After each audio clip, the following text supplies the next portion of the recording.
If you take one more step, soldier, you won't like the man you become after it. The wind carried her voice low across the riverbank, steady as stone, and Ethan Cole felt it land somewhere deeper than his ears, somewhere behind the ribs where orders usually lived. The rope in his hands felt heavier than it should, rough hemp cutting into his palm as the late afternoon sun burned across the canyon in long gold lines, dust drifting slow like time itself had decided to watch what he would do next.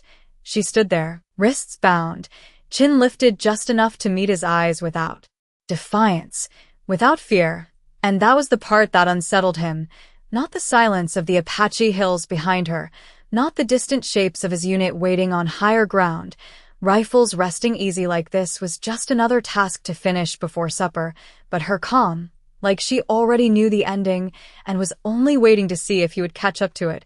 Ethan shifted his stance in the dirt, boots sinking a half-inch into the dry earth, and for a second he could smell the river, cold and clean, against the heat, a reminder that something in this land still moved without permission. "You don't have to do this," she said, softer now, and the words weren't pleading. They were certain, like a fact stated to a man who hadn't yet realized it was true. Behind him, one of the soldiers called out, voice sharp, impatient, telling him to finish tying her to the post, to stop wasting daylight, to remember who they were dealing with. And Ethan heard it, every word, but it came from far away, like a storm rolling across a different valley.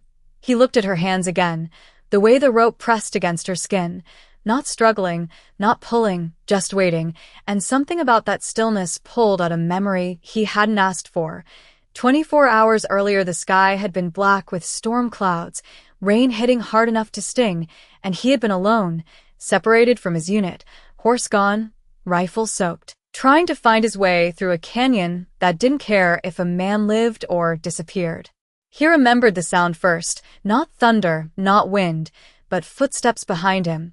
Quiet, measured, too close, and he had turned with his hand already moving for a weapon that wasn't there, expecting trouble, expecting the end, but instead he saw her, standing just out of reach, eyes locked on his like she had been watching him longer than he knew.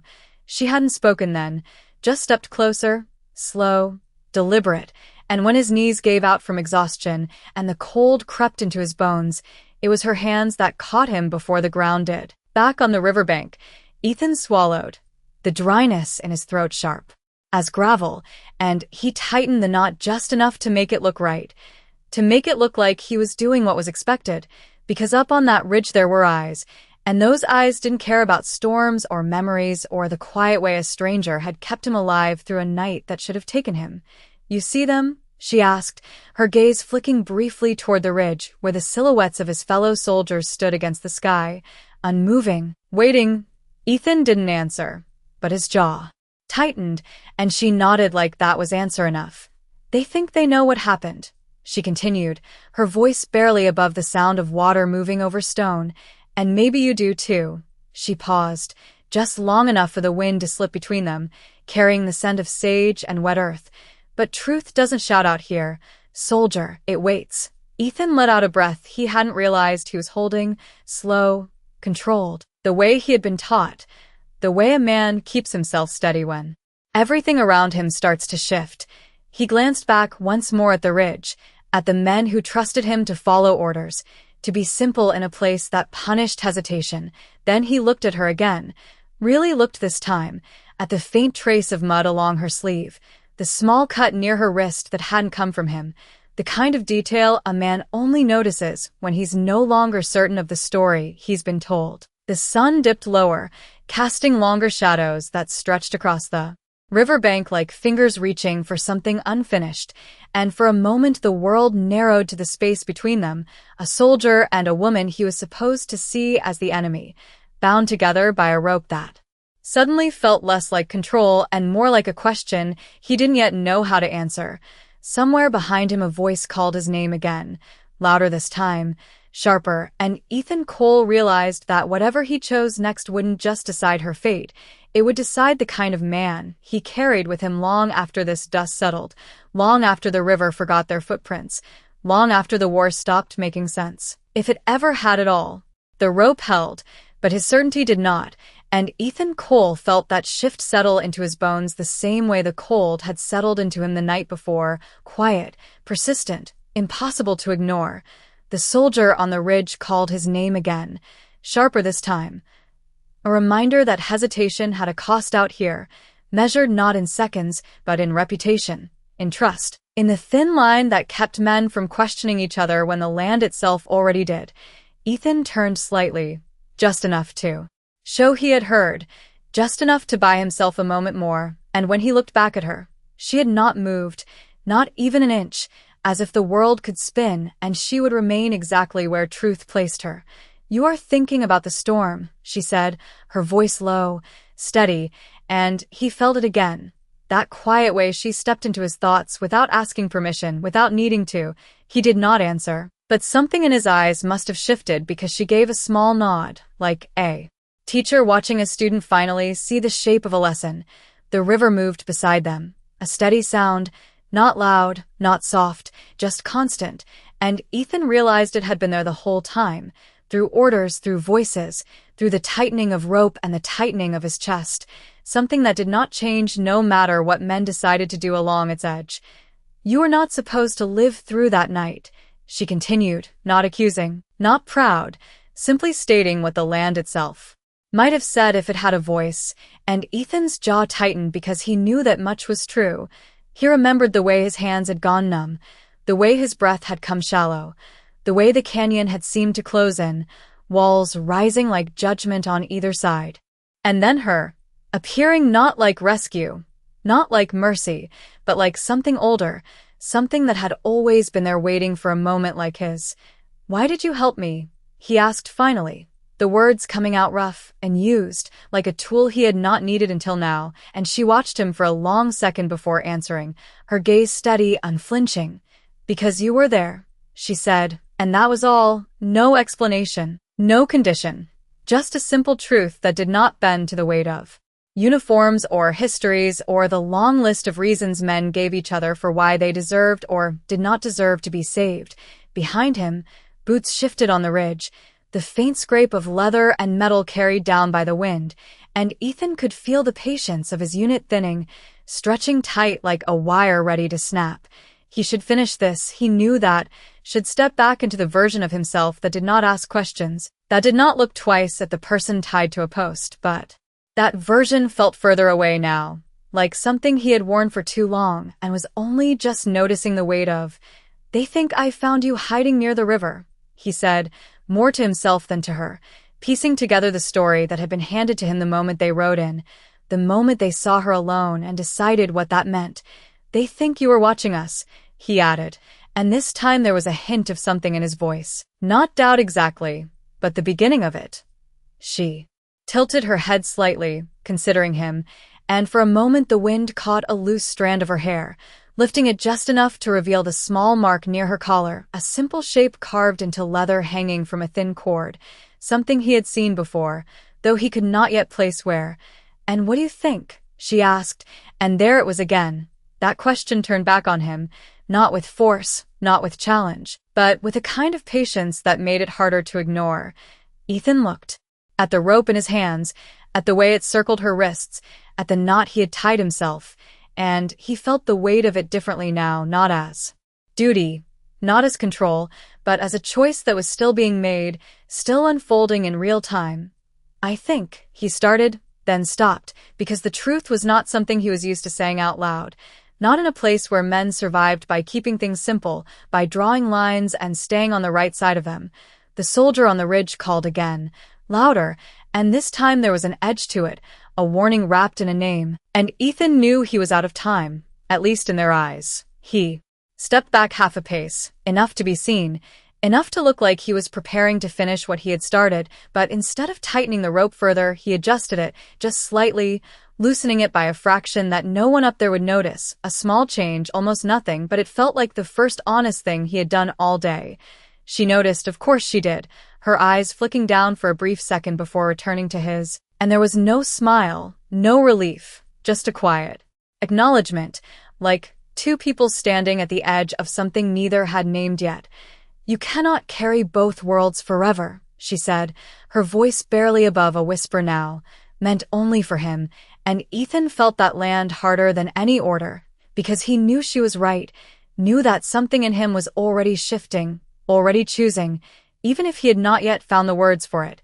The sun dipped lower, the light turning softer, stretching across the canyon in long, fading lines, and Ethan Cole stood there between the ridge and the river, between the men who expected him to act and the woman who had already shown him another way, realizing that the line he had always followed was not as clear as he had believed, and that once a man sees that, he cannot unsee it, no matter how loud the voices behind him become.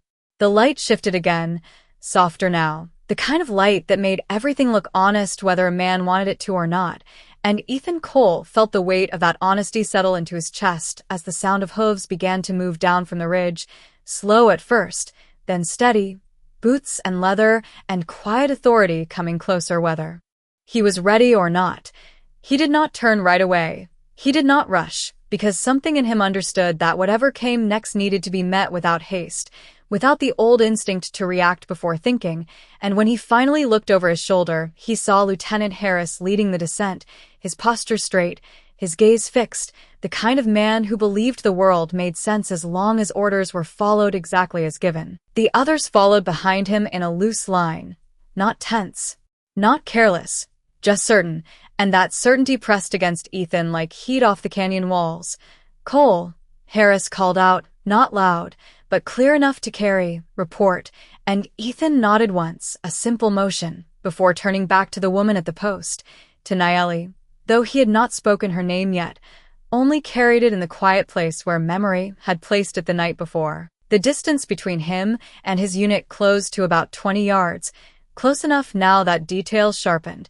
The glint of metal, the dust on their coats, the expectation in their eyes, and Ethan could feel the shape of their story already formed, already decided, waiting only for him to confirm it.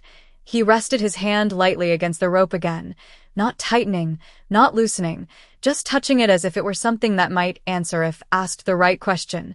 "She was near the river," he said, his voice even, controlled, the way it had always been when speaking to men who did not need explanations, only conclusions, and Harris studied him for a moment, measuring, weighing not just the words but the spaces between them, alone.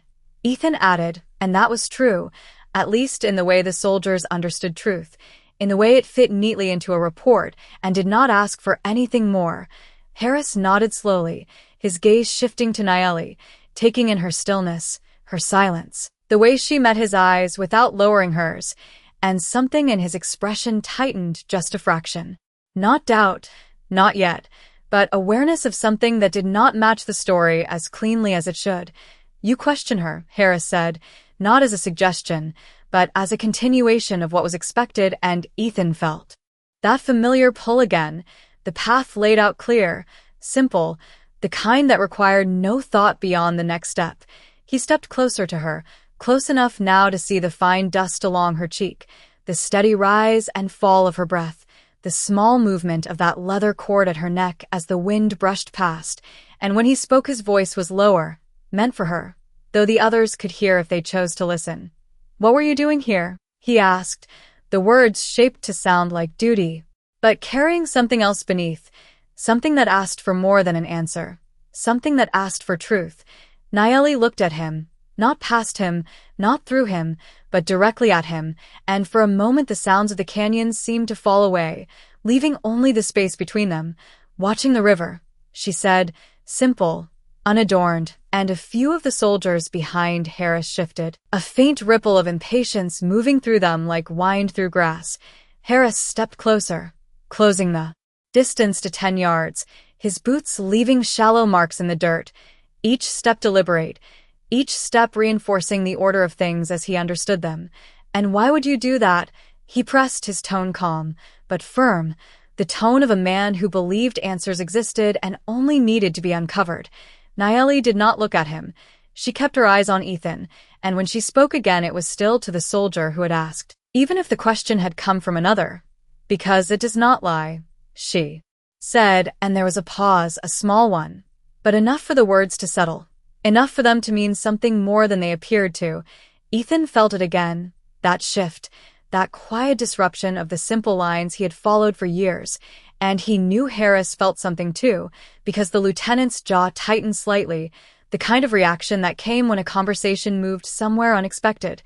"We are not here for riddles," Harris said, his voice a little sharper now, and he stepped closer still, until he stood just a few yards from the post, his presence filling the space in a way that usually made people bend, made them answer quickly, clearly, without hesitation. But Nayeli did not bend. She did not rush. She simply stood, hands bound, eyes steady, and Ethan realized that whatever strength she carried did not come from defiance, but from something deeper, something that did not need to prove itself.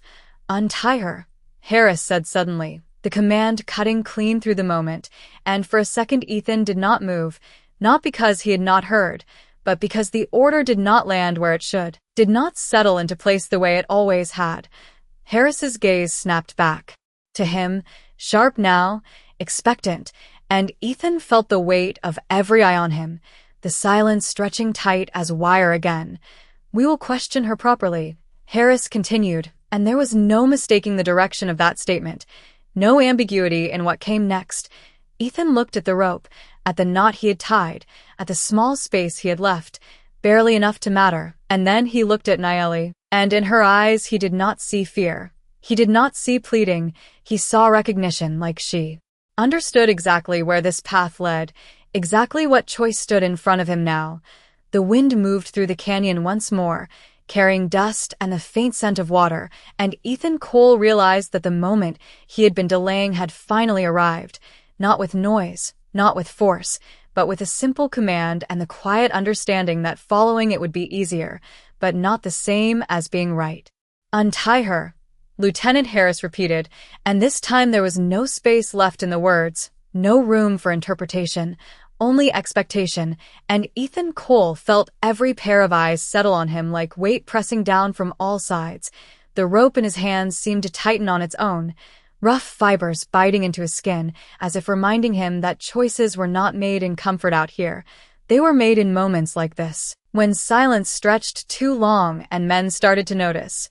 Ethan stepped forward, closing the last few feet between himself and Nayeli, and for a second the world narrowed again. The ridge, the soldiers, the river, all fading into the background as her eyes met his with that same quiet steadiness that had unsettled him from the start. He reached for the knot slowly, deliberately, giving himself time he did not really have, and the simple motion of his fingers against the rope felt heavier than any weapon he had ever carried.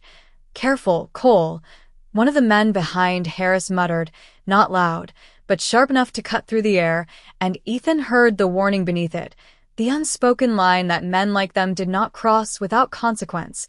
He loosened the knot just enough to shift it, not enough to release, and then paused, his hand still resting against the rope as if he were listening for something it might tell him. Nayeli did not move, did not pull away, did not speak, but there was something in the way she held herself, something in the calm rise of her breath, that made the moment feel less like a command being followed and more like a decision being measured. "You hesitate," Harris said, stepping closer, his boots pressing into the dirt with a steady rhythm that carried authority with every inch. "That is not like you." And Ethan could feel the truth of that statement settle in, because it was not like him. Not the man he had been before the storm, before the canyon, before the quiet hands that had pulled him back from a place where orders did not matter. "Just making sure the knot is right, sir," Ethan replied, his voice even, controlled, the same tone he had used 100 times before, and yet this time it felt like something borrowed, something he was no longer certain belonged to him. Harris stopped just a few feet away. Now, close enough that Ethan could see the faint lines at the corners of his eyes, the kind that came from years of believing the world followed rules that men like him were meant to enforce. "Then finish it," Harris said, and there it was again, the path laid out clear, simple, requiring nothing more than obedience. Ethan's fingers tightened slightly on the rope, then loosened again, the motion small, almost invisible, but inside him something larger shifted, something that did not fit into the clean lines of command and response. He glanced down, just briefly, and saw the leather cord at Naeli's neck again, the small carved piece resting against her skin, and this time the memory came clearer, sharper, a fragment of that storm-soaked night when he had drifted in and out of awareness, when the world had blurred into sound and shadow, and he had felt something press briefly into his hand, something small, something solid, before everything had gone dark. His breath caught for a fraction of a second, barely noticeable, but enough for him to feel it, enough to know that what he had dismissed as confusion was not confusion at all. "Sir," Ethan said, and the word felt heavier now, carrying more than respect, carrying the weight of what came next. She was not hiding. The sentence hung there, simple, direct, and the air seemed to still around it as the men behind Harris shifted slightly, a ripple of attention moving through them. Harris's gaze sharpened, not angry, not yet, but focused, like a man adjusting his aim. "Explain," he said, and Ethan knew that this was the moment. The line that could not be stepped across halfway. The place where a man either returned to what he knew, or moved forward into something he did not. Ethan looked at Naeli again, and in her eyes he saw no urgency, no demand, only that same quiet understanding, like she already knew the cost of truth and had accepted it long before he had.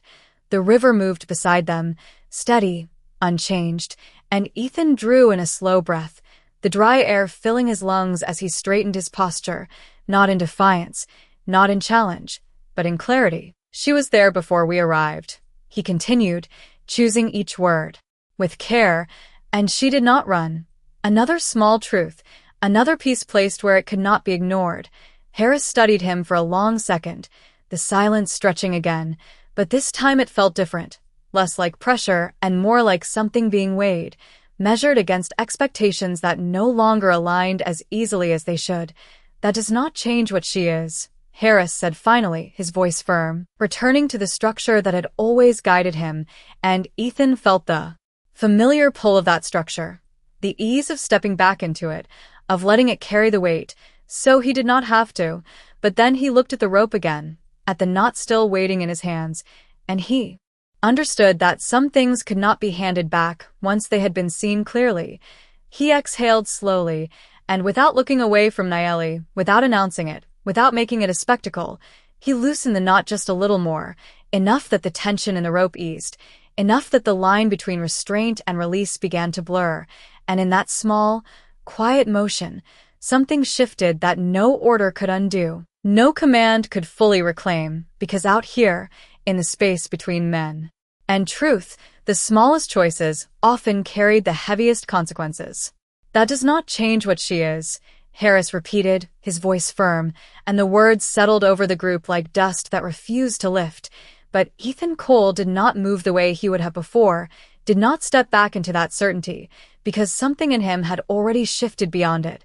The rope in his hands no longer felt like a tool, it felt like a question that had already begun answering itself. And he could feel the eyes of the men behind Harris pressing harder now, waiting, measuring, deciding what kind of man stood among them. Ethan let his hand fall away from the knot, not dramatically, not in defiance, just a quiet release, and the rope loosened enough that the tension in Naeli's wrists eased by a fraction, a small mercy that spoke louder than any words he could have chosen. Harris noticed, of course he did, his gaze dropping briefly to the rope before lifting back to Ethan's face, sharper now, searching for something that did not belong.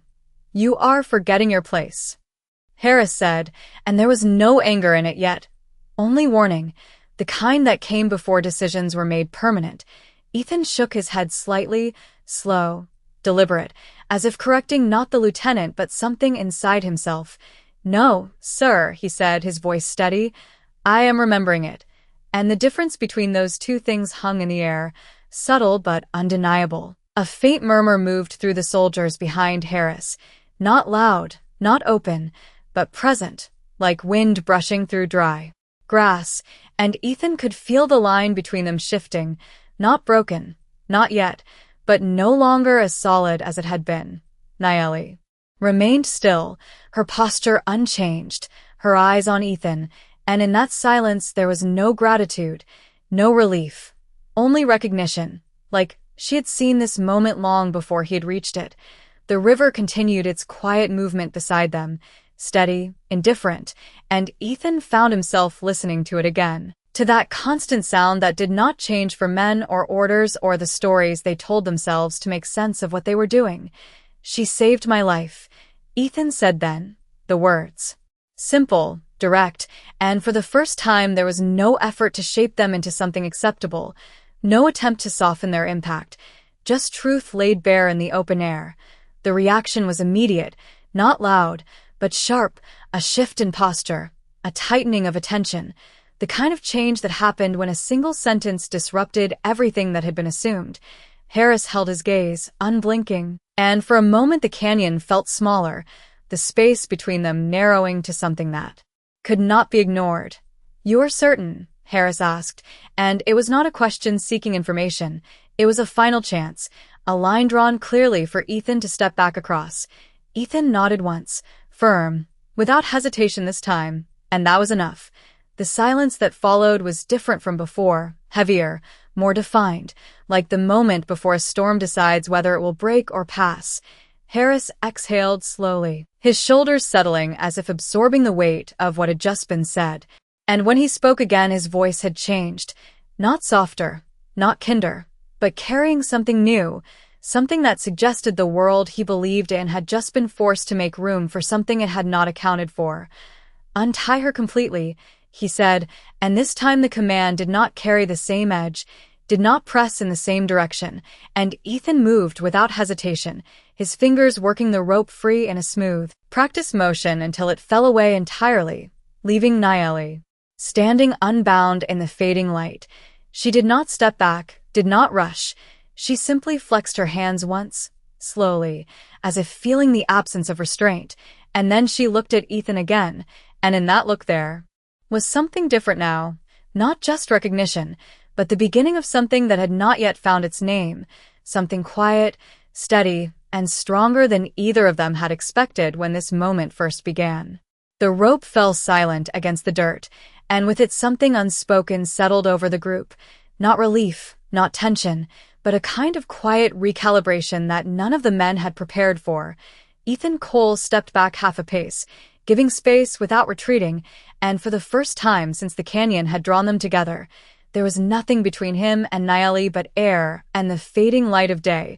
She rolled her wrists once more, slow, deliberate, not as someone regaining freedom, but as someone acknowledging a shift that had already taken place long before the rope was gone.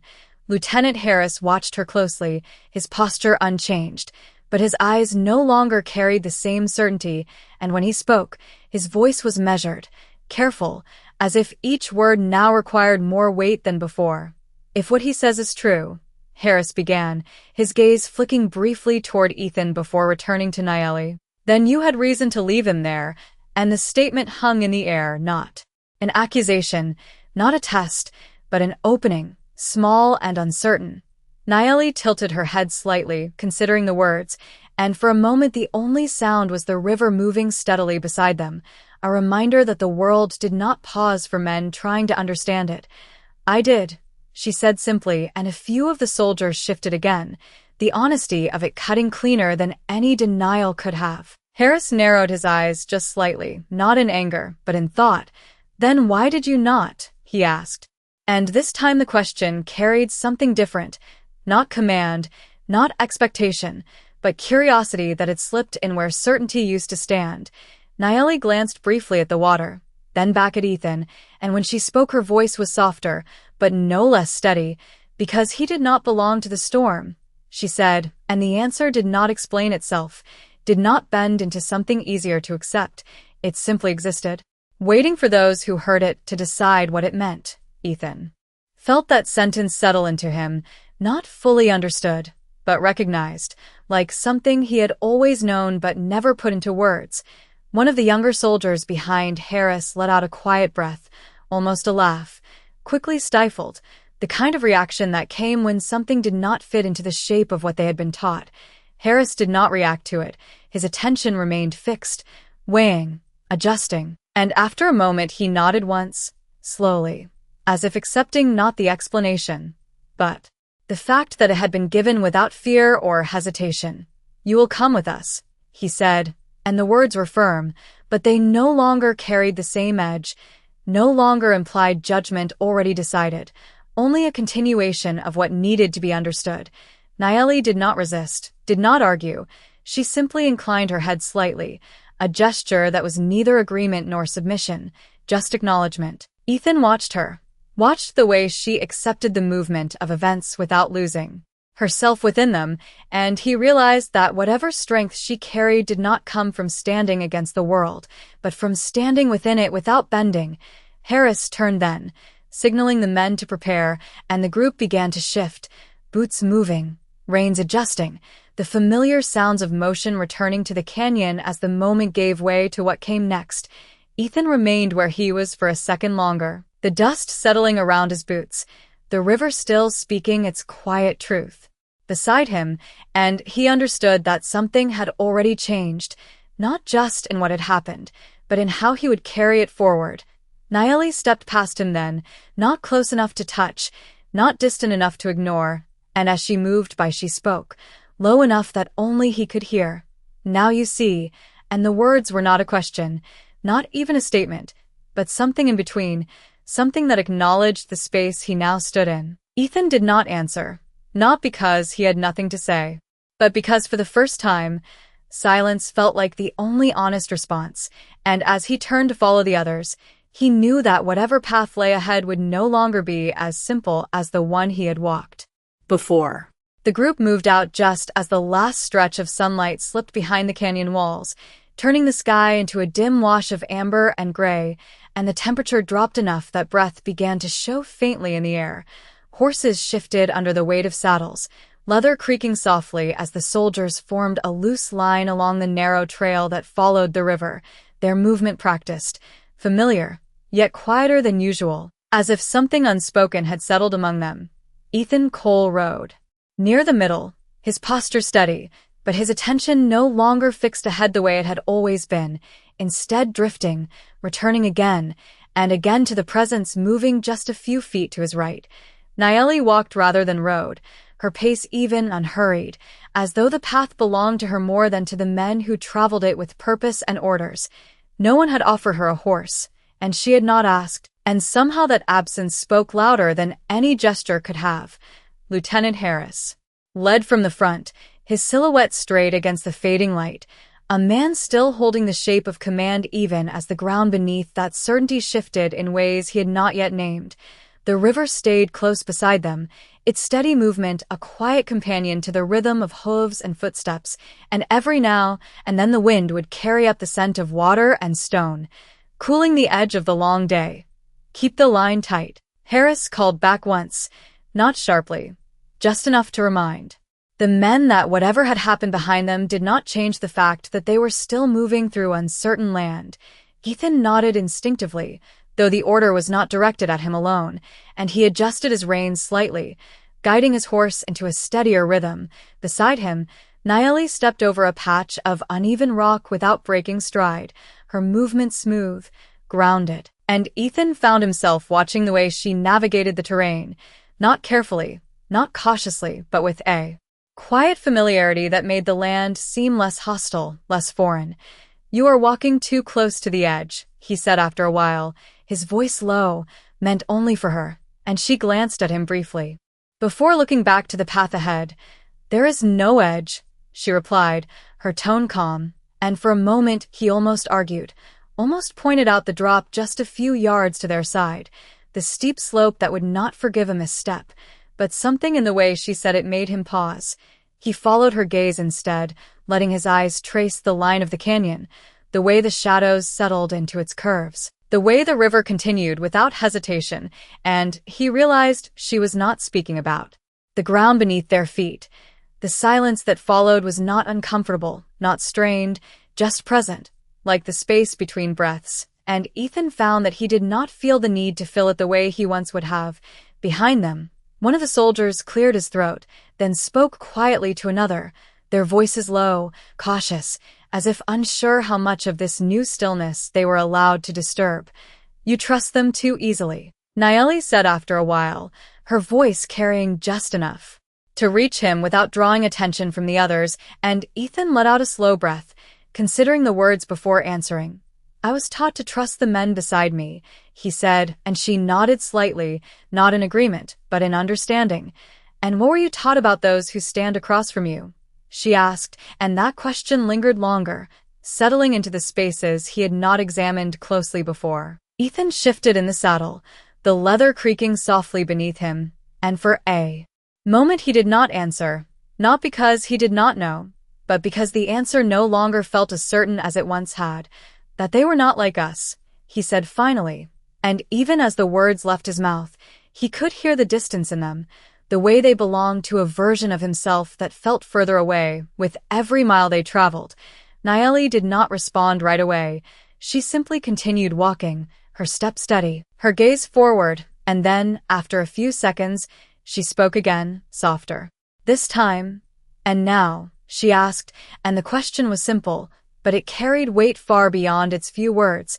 Ethan looked at her, really looked, at the way the fading light touched her face, at the calm that had not wavered since the rope had fallen away, and he felt that same shift again, deeper now, more defined.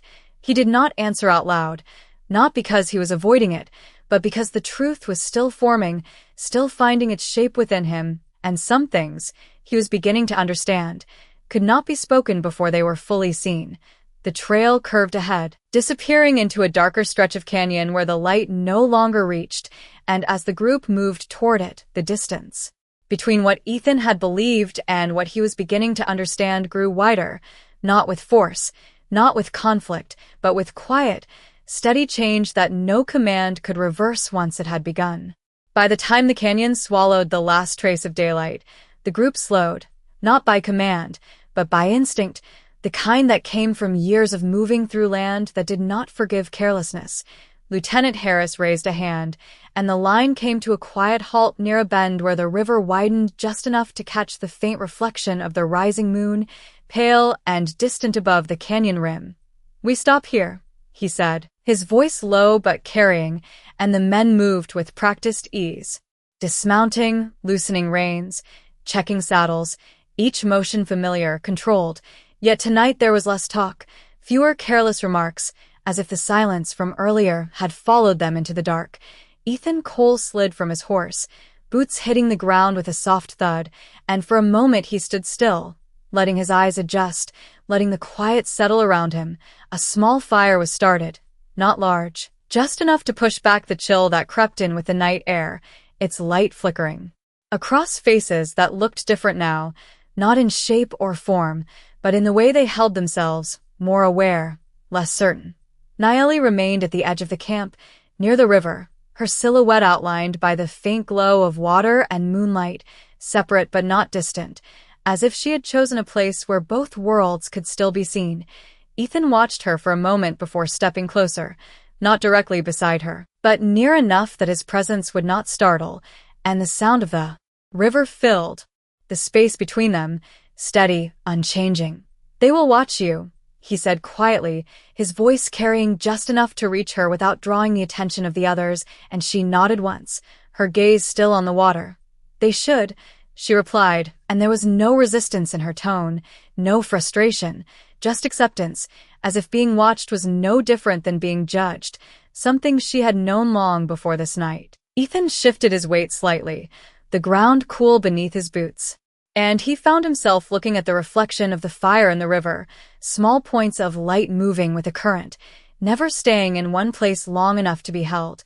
"You could leave," he said after a moment, not as a suggestion, not as a warning, but as a possibility spoken out loud for the first time. Nayeli turned her head then, looking at him fully, and for a second the flicker of firelight caught in her eyes, softening the edges of her expression without changing its strength. "And you would not follow?"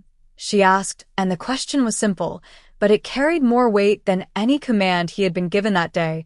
Ethan did not answer right away, not because he did not know, but because saying it would make it real in a way he was not sure he was ready for. He looked back toward the camp, at the men moving in quiet routines, at Harris standing near the fire, speaking low to another soldier, and he understood the distance between where he stood now and where he had stood before, I do not know, he said finally, and the honesty of it settled between them without tension. Naeli studied him for a moment longer, then looked back to the river, her posture unchanged, her presence steady as the current itself. That is closer to truth than most men come, she said, and there was something in her voice now, not approval, not judgment, but recognition of a step taken. Even if it was only the first, the fire crackled behind them, a small, constant sound, and somewhere in the distance a night bird called out, its voice echoing briefly before fading into the canyon walls.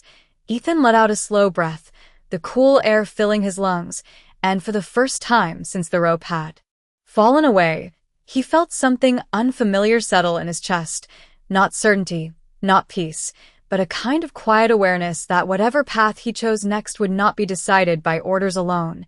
He glanced at her once more, at the way she stood beside the river as if she had always belonged there, and he realized that the question she had asked him earlier still remained unanswered, waiting, not for words, but for the kind of choice that could not be taken back once it was made. The night settled deeper, pressing a quiet weight over the camp as the fire burned lower, its glow soft now, no longer pushing the darkness back but learning to live within it. Most of the men had taken their places, some lying back against saddles, others sitting with rifles resting across their knees, their voices reduced to murmurs that rose and fell like distant wind, never fully breaking the stillness that had taken hold. Ethan Cole remained near the edge, where the river kept moving, where the air felt clearer, less crowded by expectation, and he could hear each sound as it came, the crack of a small branch in the fire, the shifting of a horse, the steady rhythm of water against stone. Naeli had not moved far, still standing where the river curved slightly, her outline calm against the silver light of the moon, and for a while neither of them spoke, the silence stretching without strain, as if words would only disturb something that needed to settle on its own. Ethan finally stepped closer, slow enough to give her space, stopping a few feet away, and he found himself watching the way the moonlight traced the line of the water, how it broke and reformed with each ripple, never holding one shape for long. Where I come from, he said after a moment, his voice low, steady. People believe the night hides things, and the words felt unfamiliar, not because they were untrue, but because he had never said them out loud before. Naeli glanced at him briefly then. Back to the river. The night does not hide, she replied, her tone quiet. It removes what does not belong, and the meaning settled in slowly, like the cold that crept in after sunset, unnoticed at first, then impossible to ignore. Ethan let out a small breath, the air visible now in the cool dark, and he nodded slightly, though she was not looking at him. I thought I knew what belonged, he said, and this time there was no distance in his voice, no separation between the words and the man speaking them. Naeli shifted her stance just enough to face him more fully, and in the dim light her expression remained steady, not searching, not judging, simply present. And now, she asked again, the same question, unchanged, patient as the river beside them. Ethan looked down for a moment, at the ground beneath his boots, at the faint imprint of his steps in the dust, and he realized how many times he had walked without ever questioning the direction, how many miles had passed beneath him without asking whether the path itself was worth following. Now I see that I was told what to believe before I ever had the chance to see for myself, he said, the admission quiet, but it carried weight, the kind that did not lift once spoken. Naeli watched him, her gaze steady, and after a moment she nodded once, as if acknowledging not just the words, but the step it had taken to reach them. Seeing is not the end, she said softly. It is only the beginning, and there was no comfort in that statement, no promise that things would become easier, only the truth that clarity often came with its own kind of burden. Behind them, the fire shifted, a small crack sending sparks briefly into the air before they faded into the night, and Ethan turned his head slightly, glancing back toward the camp, where the outlines of the men he had trusted for years were now softened by distance and shadow. If I choose differently, he said, the words slow, careful, there is no returning to what I was, and it was not fear in his voice, not exactly, but an understanding of cost, of consequence that extended beyond this canyon, beyond this night. Nayeli did not look back at the camp. She kept her eyes on him, and when she spoke her voice was steady, certain. A man does not return to what he was once he has seen what he has become, and the sentence settled between them with a finality that did not need emphasis. Ethan felt it then, fully, not as a thought, not as a question, but as something solid, something real, and for the first time since the storm had brought them together, he understood that the choice before him was no longer about orders or expectations, but about truth, and whether he had the courage to stand with it when morning came. The river continued its quiet movement, the moon held steady above, and the night did not offer answers, only space, space for a man to decide who he would be. When the light returned, the night thinned slowly, not with sound, not with movement, but with a subtle change in the air that only came before dawn. When darkness began to loosen its grip without yet giving way to light, Ethan Cole had not slept, not fully, his eyes closing only in brief moments that never reached rest, and when he opened them again the world looked the same but felt different, as if something inside him had already stepped forward while the rest of him waited to catch up. The fire had burned down to low embers, glowing faint beneath a thin layer of ash, and the men around it stirred one by one, rising without words, checking gear, tightening straps, returning to routine as though the night had not asked anything of them. Nayeli stood where she had before, though the angle of the moon had shifted, and now the first pale trace of morning touched the edge of the canyon above, a thin line of gray beginning to separate sky from stone. Ethan pushed himself to his feet, brushing dust from his coat. And for a moment, he simply stood there, listening, not to voices, not to orders, but to the quiet space between them, where decisions settled before they were spoken. Lieutenant Harris was already awake, already moving, his posture firm, his presence gathering the men without needing to call them, and when his eyes met Ethan's across the dim light, there was something in them now that had not been there before. Not doubt, not trust, but awareness, the kind that came when a man knew something had shifted and could not yet name how far it would go. "We move at first light," Harris said, his voice low but clear, and several of the men nodded, their movements sharpening as purpose returned to their actions. Ethan glanced toward Nayeli, and she met his gaze without hesitation, as if she had been waiting for that exact moment, and in her eyes there was no question, only understanding, like the night had already answered what the day would now demand. The first light touched the canyon then, faint but certain, stretching slowly across the rock, revealing shapes that had been hidden, softening shadows that had seemed absolute, and Ethan felt it settle over him the same way the truth had the night before, quiet, undeniable. "You will ride with us," Harris said, directing the words toward Nayeli, not as a command forced, but as a condition set, and she inclined her head slightly, accepting the movement of events without resistance, though not surrendering herself to them either. One of the younger soldiers brought a spare horse forward, holding the reins uncertainly before offering them, and for a brief moment there was hesitation, not from Nayeli, but from the man himself, as if he was unsure whether this act crossed a line he did not fully understand. Nayeli took the reins without comment, her movements smooth, unhurried, and mounted with a quiet confidence that drew a few glances from the others, not suspicious now, but curious, the first crack in a certainty they had carried for years. Ethan stepped beside his own horse, his hand resting briefly against the worn leather of the saddle, and he realized that everything still looked the same gear, the same men, the same path ahead, and yet none of it felt as fixed as it once had. Harris mounted first, as always, taking his place at the front, and the line began to form behind him, but this time, as Ethan swung into the saddle and settled into position, he did not look only forward, he looked to his side, to where Nayeli rode now among them, not bound, not separate, but present in a way that changed the shape of the group itself. The canyon opened slightly ahead, the trail widening just enough to allow the line to stretch, and as the first full light of morning broke over the ridge, Ethan Cole understood that whatever came next would not be decided by the path alone, but by the man who chose how to walk it, and for the first time, that choice felt entirely his. The morning carried them forward with a quiet certainty, the kind that did not ask permission, only moved, steady and unchanging. And Ethan Cole felt it in the rhythm of his horse, in the soft crunch of gravel beneath hooves, in the way the canyon walls began to open just enough to let more light in.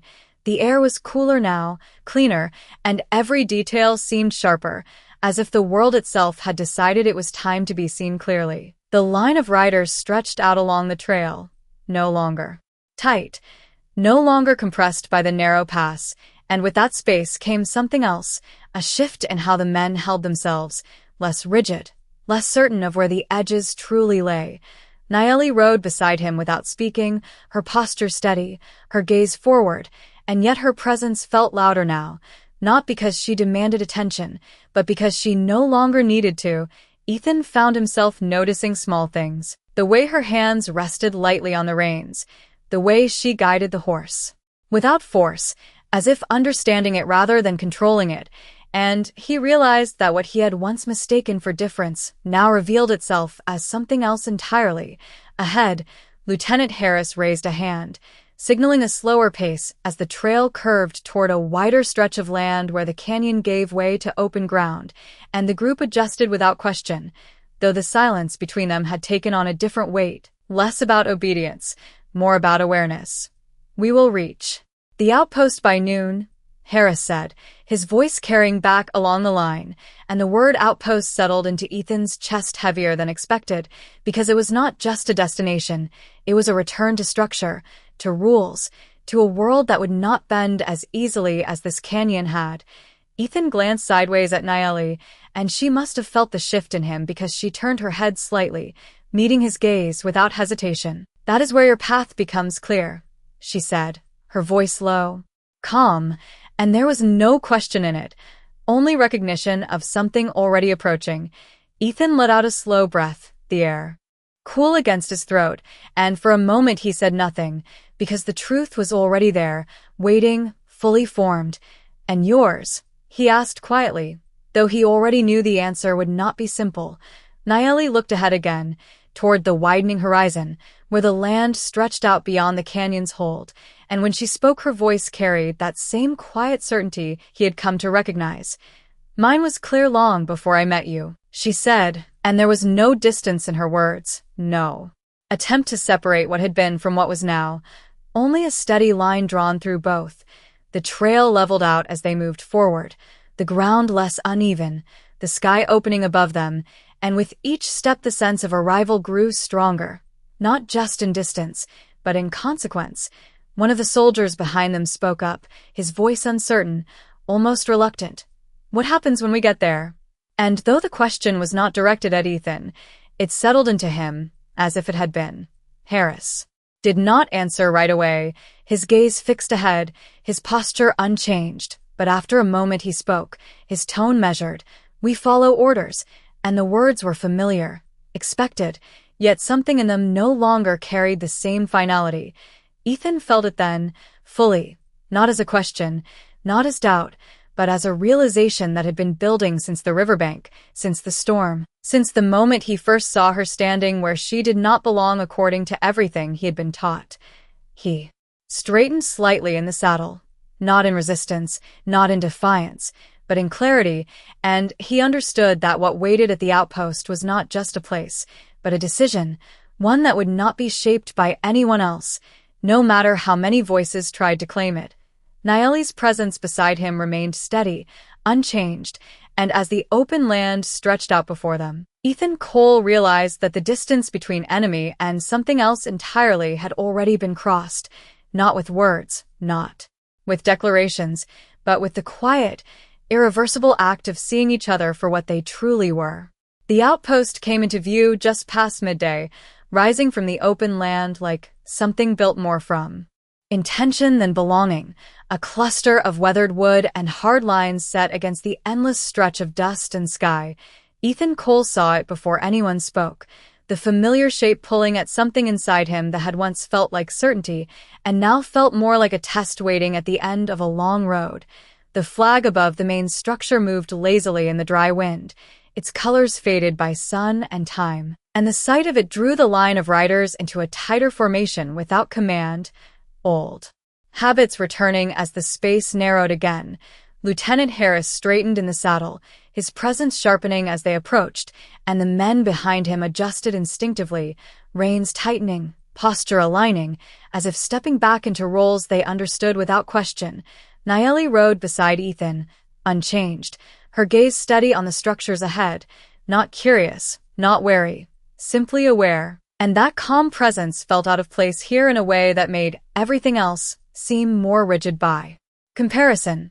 This is where it ends, one of the soldiers muttered behind them, not loud, but enough to be heard, and Ethan felt the weight of those words settle in, because endings out here were rarely simple, rarely clean. The distance closed quickly, hooves striking harder ground as they reached the outer edge of the outpost, and figures began to move into view, men stepping from doorways, hands resting near belts, eyes narrowing as they took in the group, and then pausing, just slightly. When they saw her among them, the air shifted, not dramatically, but enough that Ethan could feel it, the quiet tightening that came when expectation met something it had not prepared for. Harris raised his hand, bringing the group to a stop just short of the main structure, and for a moment no one spoke, the silence stretching between arrival and whatever came next. Ethan dismounted slowly, boots meeting the packed earth with a dull sound, and he could feel eyes on him now, not just from his own men, but from those who waited here, men who knew him, who expected him to stand where he had always stood. Nayeli remained in the saddle for a moment longer before stepping down with the same quiet control she had carried since the riverbank, her feet touching the ground as if the place did not change who she was, only revealed more clearly who she had always been. "Stay here," Harris said, directing the words toward her without turning fully, his attention already shifting toward the men approaching from the main building, and for the first time there was a trace of hesitation in his voice, not doubt, but awareness that the ground beneath him was no longer as solid as it had been that morning. Ethan stood a few feet from her, close enough to feel the space between them, and for a moment neither of them moved, the world narrowing again to a choice that had been building with every mile. The men from the outpost stopped just ahead, their gazes moving from Harris to Ethan, then to Nayeli, questions forming without being spoken, and Ethan understood then that whatever happened next would not be decided in words alone, but in where he chose to stand. He looked at Harris, at the man who had led him through years of orders and outcomes, and then he looked at Nayeli, at the quiet certainty that had never wavered, and in that space between them, the path became clear, not because it was easy, but because it was true. Ethan took one step, small, deliberate, and it was not toward the line of men waiting at the outpost, but toward her, closing the distance by inches that carried more weight than any miles he had traveled. And in that moment, without raising his voice, without announcing his choice, he placed himself where he knew he would remain, even if the ground beneath him shifted forever. No one spoke when Ethan Cole stepped forward, not because they did not see it, but because they understood it, and out here, understanding often arrived before words ever could. The space between him and Nayeli closed by less than a foot, yet it carried the weight of every mile he had ridden, every order he had followed, every belief he had never questioned until now, and in that quiet distance, something final settled into place. Lieutenant Harris did not move at first, his gaze fixed on Ethan. Steady, measuring, not with anger, not with surprise, but with the kind of recognition that came when a man saw another step beyond the line they had both lived by. The men behind him shifted slightly, not in unison, not in command, but in the subtle way people adjust when the ground beneath them changes without warning. The figures from the outpost stood waiting, their posture rigid, their eyes moving between the soldier who had not taken his place and the woman who had never asked for one. The wind passed through the open land, carrying dust in slow arcs that caught the light, and for a moment the entire scene felt suspended, held between what had been expected and what had already begun. "Cole," Harris said finally, his voice even, controlled, but there was something beneath it now, not authority, not challenge, but a question that did not need to be asked out loud. Ethan did not turn immediately, he did not step back, he simply stood where he had chosen to stand, his gaze forward, his posture calm. And when he spoke, his voice carried the same quiet certainty he had heard in her since the beginning. "Sir," he answered, Nothing more, because anything else would have tried to explain what did not need explanation. Harris held his eyes for a long second, then exhaled slowly, the sound barely noticeable, but enough to shift something in the air between them, and he nodded once, not in agreement, not in approval, but in acceptance of a truth that had already taken shape. "Then you understand what comes next," Harris said, and it was not a threat, not a warning, just a statement of consequence, plain and unaltered. Ethan inclined his head slightly, acknowledging it without hesitation, because for the first time, consequence did not feel like something to avoid, but something to carry. Beside him, Nayeli remained still, her presence unchanged, and when she looked at him, there was no question left, only a quiet recognition of what had been chosen. The men from the outpost stepped closer, their boots pressing into the packed earth, their expressions guarded, uncertain, and Ethan could feel their attention settle on him, weighing, measuring, trying to place him back into a shape they understood, and finding that it no longer fit. The silence stretched. Again, but it was different now. Not waiting, not fragile, but settled, like dust after a long ride, and in that stillness, something unexpected happened. One of the soldiers behind Harris shifted his stance, then another, small movements, almost nothing, but enough to show that certainty was no longer as solid as it had been when they entered the canyon. No one raised a voice, no one reached for anything, no order was given to force the moment forward, and that absence spoke louder than any command ever could. Ethan let out a slow breath, the dry air filling his lungs, and he looked out across the open land beyond the outpost, where the horizon stretched wide and unbroken, and he realized that the path ahead no longer belonged to one world or the other, but to something that had been built in the space between them. Nayeli turned then, her gaze following his toward that open distance, and for a brief moment, neither of them moved, as if the land itself had paused to witness what had been chosen. Then, without a word, she stepped forward, not away, not alone, but alongside, and Ethan moved with her, their pace steady, unhurried, leaving behind the lines that had once defined where they stood.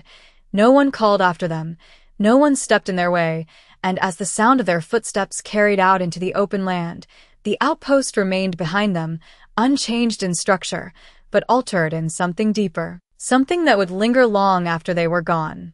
The wind moved again, soft, constant, and somewhere beyond the reach of orders and names and divisions, two figures walked forward, not as enemies, not as something easily defined, but as proof that sometimes the strongest line a man can cross is the one he was told never to see.